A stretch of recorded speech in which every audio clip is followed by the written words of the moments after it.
Hey girls, so it's on to cycle 7, and I apologize I haven't updated more frequently. I have been so busy with work.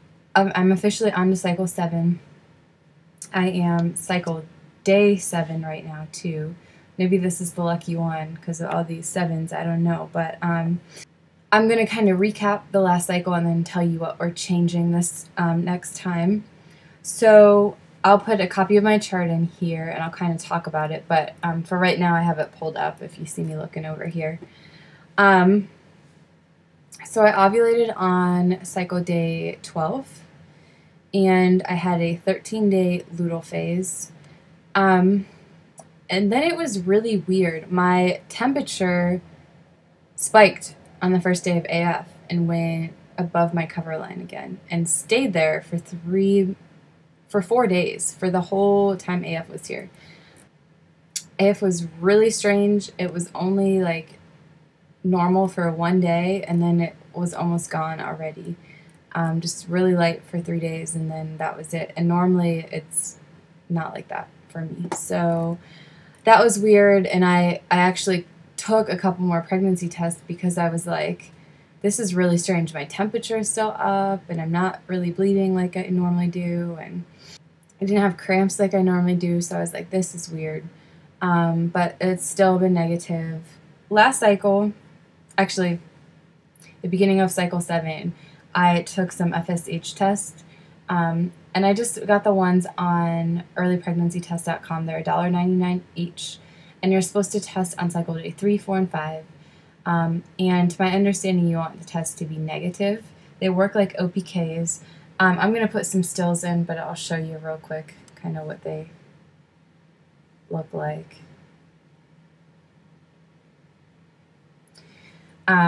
They take, I didn't do these live because they take like between 10 and 20 minutes to develop, and then you can read them up to 30 minutes. And what they do is they just tell you, they give you an idea about the quality of your eggs and quantity of them and things like that. So the test was negative, which is good news for me. I started OPKing today, and I haven't taken a still of this, so yep, negative. I have a little list of things to tell you, and so that's what I'm looking at now. Okay, things are changing for this cycle. I've started to take evening primrose oil. You're supposed to take that until you ovulate if you're going to take it, and then once you ovulate you don't want to take it anymore. I'm taking it to help with the quality of the fertile CM, so that's why I'm taking it. I think we're going to use pre-seed again this month. We did use it when we conceived my son, and we did use it when I had the miscarriage, but I did conceive then. And I'm also drinking palm juice, but I'm not drinking it religiously. I'm just having a glass of it every now and then. Okay, so the big change and the internal struggle that I'm having is with the breastfeeding. I said I was going to see my OB on February 22nd, and to make a long story short, my OB had just joined this practice because the OB that owned her practice retired, and so she joined a new practice, and she didn't like that practice. She actually walked out last Friday, 2 Fridays ago.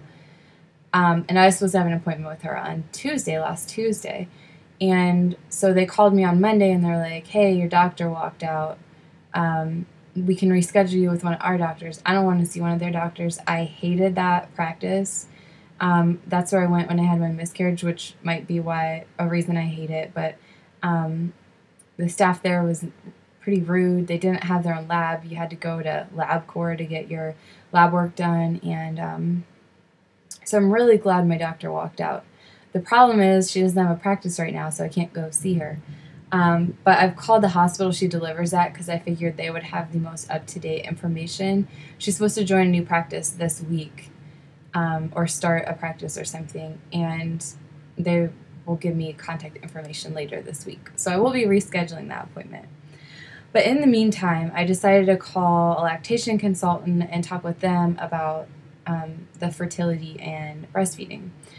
Okay, so if you talk to a doctor, even a midwife, they will tell you as long as your cycle is back and it's regular, that your fertility is no longer affected by the breastfeeding.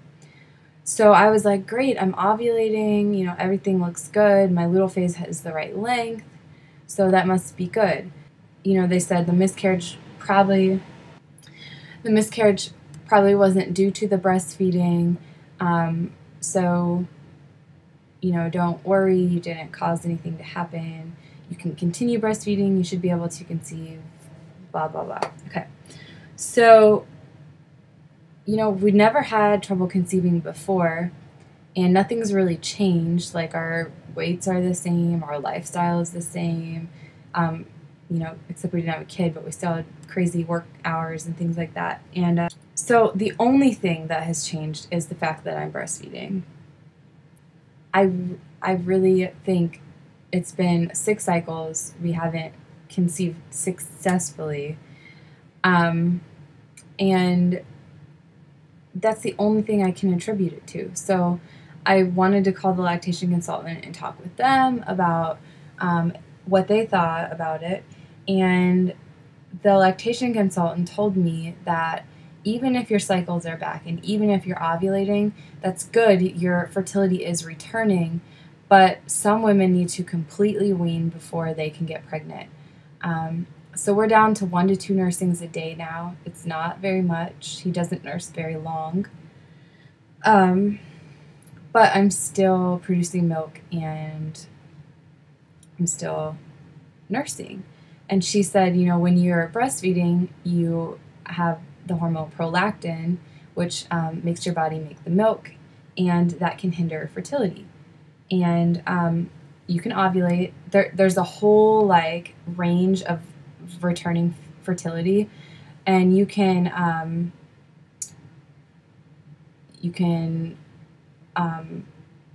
ovulate and have a period. You can actually ovulate a couple months and not have a period, which I did not know that. You can ovulate and have a normal period and a normal luteal phase, but your luteal phase cannot sustain a pregnancy. And it's not based on the length of the luteal phase. It's based on a couple of things. The lining of the uterus may not be sufficient to have a fertilized egg implant into it. If it does implant, you could lose it within hours or days of implantation, which I think is what happened to me. And there's another thing where the quality of the egg will not allow sperm to fertilize it. So there's something about probably the proteins or something on the surface of the egg that doesn't allow it to be fertilized. So everything can look completely normal on your charts, and you can still be infertile from breastfeeding. And it's kind of a relief to me to know that it's not all in my head, that could really be happening. And the thing is, a lot of doctors in the U.S. and healthcare providers don't know how to answer your questions about extended breastfeeding and fertility because they don't have experience with it. People don't. I guess there are kind of 2 lines of thought with that. Most women probably who extended breastfeed are going to, at this point, as far as we've made it, breastfeed until the child self-weans. So even if their fertility hasn't come back, they're still going to breastfeed until the child weans. And a lot of women can get pregnant when they're breastfeeding. Some women can't. And I have a feeling I'm one of those women. I can't be sure. There's not really a test they can do except to wean and see if I get pregnant. So we're down to, over the weekend, we've been kind of weaning down because there's a threshold for each woman in each situation. Each pregnancy and breastfeeding can be different. Where the return to full fertility can come back. So instead of once a day now, he gets one breast once a day instead of both. So one breast every 48 hours instead of every 24. So that's cutting our once a day even in half. It's half a day, half once a day. So since I've been doing that, my face has broken out, like my chin.